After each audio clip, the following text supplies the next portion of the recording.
بسم اللہ الرحمن الرحیم۔ آج 21 اپریل 2022 ہے اور علامہ اقبال کا یوم وفات۔ آج کا دن بھی اسی طرح گزر گیا جس طرح ہمیشہ گزر جاتا ہے۔ اقبال کو یاد کرنے والے شاید اب بہت کم رہ گئے ہیں، اور جو رہ بھی گئے ہیں شاید وہ بھی اب آہستہ آہستہ ختم ہوتے جا رہے ہیں۔ آج ایک عجیب اتفاق ہے کہ میں اپنی پرانی دستاویزات کو ترتیب دے رہا تھا تو مجھے ایک بہت پرانی ڈائری ملی جس میں علامہ اقبال کے بارے میں 2-3 واقعات جو میرے دل کو اچھے لگے تھے وہ میں نے اس ڈائری میں لکھ لیے، اور اسی نسبت سے کہ آج یوم اقبال ہے، گاہے گاہے باز کا این قصہ پاری نہ رہا، ان واقعات کو دہراتا چلوں۔ شاید اقبال کی چنگاری ہم میں اور آنے والی نسلوں میں پھر روشن ہو جائے۔ متاع درویش 1985-86 کی ایک بہت پرانی ڈائری ملی ہے جس میں روزگار فقیر جلد 2 کے چند اقتباسات درج ہیں جو کچھ اس طرح سے ہیں۔ شیخ اعجاز علامہ اقبال کے بھتیجے بیان کرتے ہیں کہ 1918 میں جب علامہ اقبال کو وکالت کرتے ہوئے 10 سال ہو چکے تھے تو انہوں نے اپنے والد کو خط لکھا تھا: میں نے اپنے دل میں ارادہ کیا تھا کہ اگر اللہ تعالیٰ نے مجھ پر فضل کیا تو اپنی نظم و نثر سے کوئی فائدہ نہ اٹھاؤں گا، کہ یہ ایک خداداد قوت ہے جس میں میری صفت کو کوئی دخل نہ ہے، خلق خدا کی خدمت میں اسے صرف ہونا چاہیے، لیکن ضروریات سے مجبور ہو کر مجھے اس ارادے کو ترک کرنا پڑا۔ علامہ کے فرمانے کے مطابق 10 سال کی پریکٹس میں 20-25 ہزار روپے ان کے ہاتھ آئے۔ یہ رقم اپنے موقع کی مناسبت سے تو اچھی خاصی رقم تھی، لیکن اس وقت تک علامہ نہ تو کوئی معقول مکان کرایہ پر لے سکے اور نہ ہی اچھا فرنیچر یا ساز و سامان مہیا کر سکے۔ بس ان کے پاس تو ایک ہی دولت تھی، اور وہ تھی فقر کی دولت، جس کے بارے میں انہوں نے کہا تھا کہ میراث پدر چاہی علم پدر آموز۔ اگرچہ یہ شعر انہوں نے ڈاکٹر جاوید اقبال کے بارے میں ہی کہا تھا، لیکن ہم آنے والی تمام نسلوں کے لیے یہ شعر پیغام افنی ہے،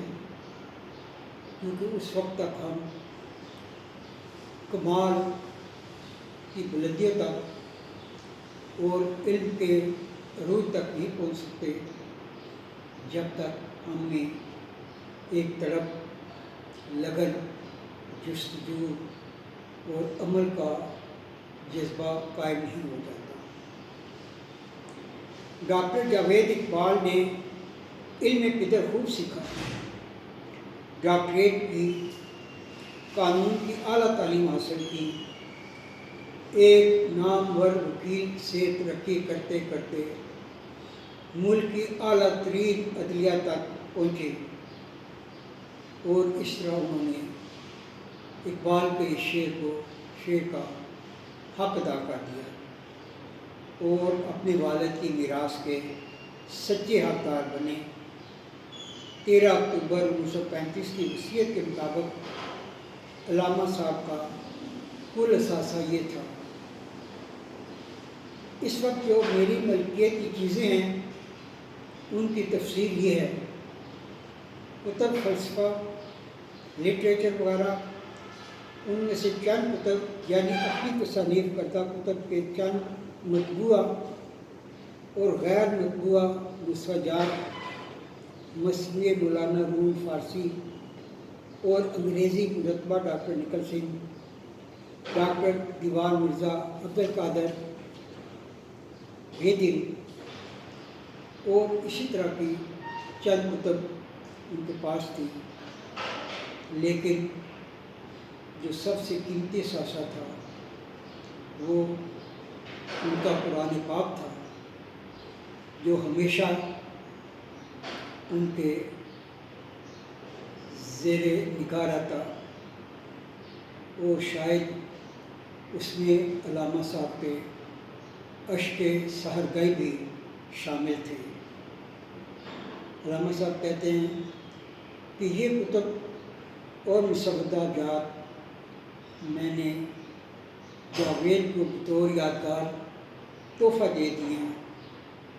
باقی کتب میرے مرنے کے بعد اسلامیہ کالج کی لائبریری میں رکھ دیے جائیں۔ باقی میرا سامان، قالین، برنگ سرخ، دری، کرسیاں، بکس اور پہننے کے کرتے ہیں، ان کی نسبت میری وصیت ہے کہ یہ میری وفات کے بعد غربا میں تقسیم کر دیے جائیں۔ دستخط محمد اقبال، 13 اکتوبر 1935۔ اسی ڈائری میں آگے چل کر 2 واقعات اور بھی لکھے گئے۔ علامہ اقبال کو آم بہت پسند تھے، اور جب بھی ان کا کوئی دوست انہیں آم کی پیٹی بھیجتا تو وہ علی بخش کو کہتے، علی بخش ذرا ان آموں میں دیکھ کر یہ سب سے ہی اچھا آم ہے، وہ تو مجھے لا دو۔ اور علی بخش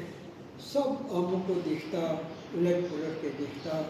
اور پھر جو ان میں سے سب سے خوبصورت، سب سے اچھا اور دل فریب ہوتا وہ پلیٹ میں رکھ کر علامہ کے خدمت پہ پیش کرتا، اور علامہ کہتے، علی بخش یہ تم کھا لو۔ یہ وہ مرد مومن تھا کہ جو اپنے لیے بھی وہی چیز پسند کرتا تھا، اور خود سے بڑھ کر دوسروں کے لیے اچھی سے اچھی چیز پسند کرتا تھا۔ اسی طرح کا ایک واقعہ شجاعت اور دلیری کے عنوان سے تھا کہ علامہ اقبال کو ایک انگریز جرنیل اکثر ملنے کے لیے آتے تھے، اور باتوں باتوں میں اکثر جرنیل صاحب ذکر کرتے تھے کہ مجھے قرآن بہت پسند ہے، میں اکثر پڑھتا رہتا ہوں اور اس سے سبق بھی سیکھتا ہوں اور لطف اندوز بھی ہوتا ہوں۔ تو علامہ صاحب نے ان سے پوچھا کہ آخر قرآن میں کون سی بات ہے کہ جس سے آپ لطف اندوز بھی ہوتے ہیں اور سبق بھی سیکھتے ہیں؟ تو ان کا جواب تھا کہ قرآن میں دلیری اور مردانگی کی باتیں ہیں جن کو پڑھ کر انسان میں جرأت اور بہادری کے جذبات پیدا ہوتے ہیں۔ یہ تھے وہ مرد کامل اقبال، جن کے بارے میں انہوں نے خود ہی کہا تھا، ہوا ہے گو تند و تیز لیکن